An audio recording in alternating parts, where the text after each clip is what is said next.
지금 대한민국 법정에서는 국가의 근간을 뒤흔드는 중대한 재판이 진행되고 있습니다. 바로 윤석열 전 대통령에 대한 내란죄 재판인데요. 그런데 오늘 변호인단이 강력하게 반발하고 나섰습니다. 재판부가 일방적으로 선고기일을 정했다. 이것은 공정한 재판을 받을 권리를 침해하는 것이다. 라고 말이죠. 무슨 일이 있었던 걸까요? 재판부는 1월 16일을 선고기일로 지정했습니다. 그런데 변호인단은 준비할 시간이 너무 부족하다. 이 선고기일을 철회해달라고 요구하고 있습니다. 오늘 영상에서는 이 재판이 왜 이렇게 급하게 진행되는지, 그리고 이 재판의 결과가 우리 경제와 어떤 관계가 있는지 쉽게 풀어서 설명해 드리겠습니다. 먼저 이 사건이 어떻게 시작됐는지 알아볼까요? 현재 고위공직자 범죄수사처, 줄여서 공수처라고 부르는 기관과 특별검사, 즉 특검이 내란 혐의에 대한 수사를 진행하고 있습니다. 내란죄가 뭔지 간단히 설명하면 국가의 헌법 질서를 폭력으로 전복하려 했을 때 적용되는 아주 무거운 죄입니다.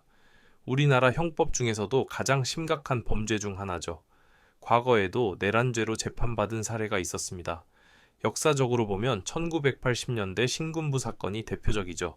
그때도 국가 권력을 불법적으로 장악했다는 이유로 내란죄가 적용됐습니다. 그런데 지금 이번 재판에서 큰 논란이 일고 있습니다. 바로 재판 일정 때문입니다. 무슨 일이 있었나? 3시 30분부터 5시 30분까지 오늘 12월 19일 변호인단이 긴급 입장문을 발표했습니다. 변호인단의 주장을 정리하면 이렇습니다. 재판부가 처음에는 이렇게 말했습니다. 12월 26일에 증인을 채택할지 결정하고 그 다음에 증인신문을 하겠다고 했어요. 그런데 불과 나흘 뒤에 완전히 다른 이야기를 했습니다. 1월 16일에 선고하겠다고 일방적으로 통보한 겁니다. 쉽게 비유하면 이런 겁니다. 선생님이 다음 주에 시험 범위를 알려주고 그 다음에 시험을 보자고 했는데 갑자기 아니다. 다음 주에 바로 시험 본다고 바꾼 거죠. 변호인단은 이건 약속을 어긴 것이라고 주장하고 있습니다. 그럼 재판부는 왜 이렇게 빨리 진행하려고 할까요? 재판부가 근거로 든 것은 6개월 내 선고 규정입니다. 특정 중대범죄의 경우 1심 재판을 6개월 안에 끝내라는 원칙이 있습니다. 하지만 변호인단은 이것도 문제라고 지적합니다. 변호인단은 이렇게 말합니다. 과거의 다른 특검 사건이나 선거법 위반 사건들을 보세요. 6개월을 넘겨서 선고한 경우가 많았습니다. 그런데 왜 유독 이 사건에서만 6개월을 절대 규칙처럼 적용하는 겁니까?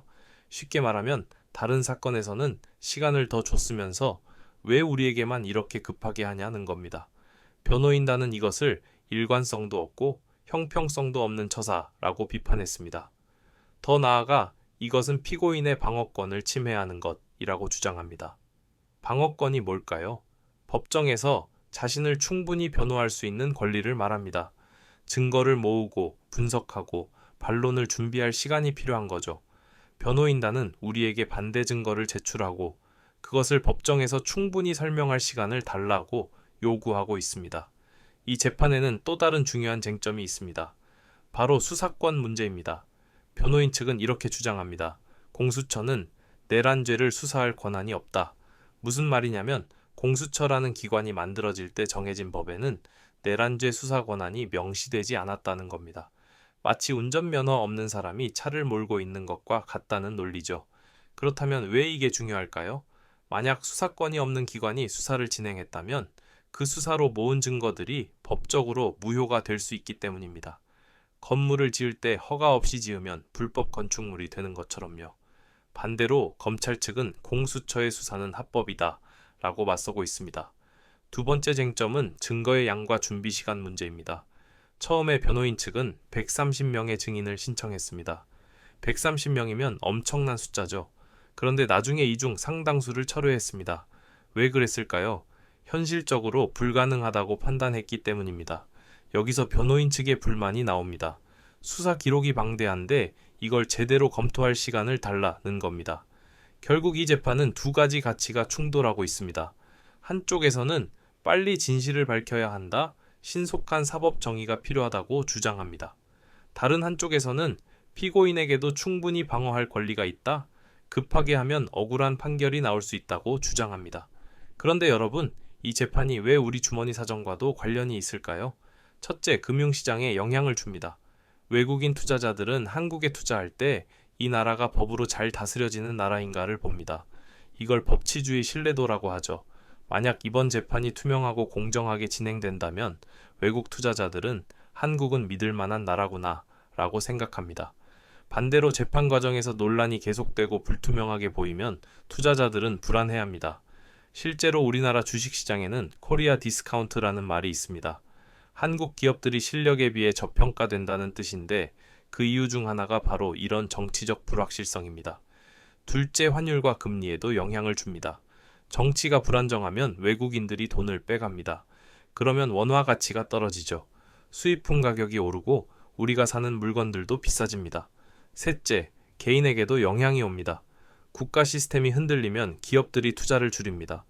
투자가 줄면 일자리가 줄고 결국 우리 생활에 직접적인 타격이 오는 거죠. 자, 그럼 지금까지 나온 내용을 정리해 볼까요? 현재 상황은 이렇습니다. 재판부 1월 16일 선고 예정 변호인단 선고 기일 철회 요구 12월 26일에 다음 공판이 열립니다. 이날이 이 재판의 중요한 분기점이 될 겁니다. 변호인단이 요구한 추가 준비 시간을 재판부가 받아들일 것인가 아니면 예정대로 빠르게 진행할 것인가가 관건입니다. 여기서 우리가 생각해 봐야 할 점이 있습니다.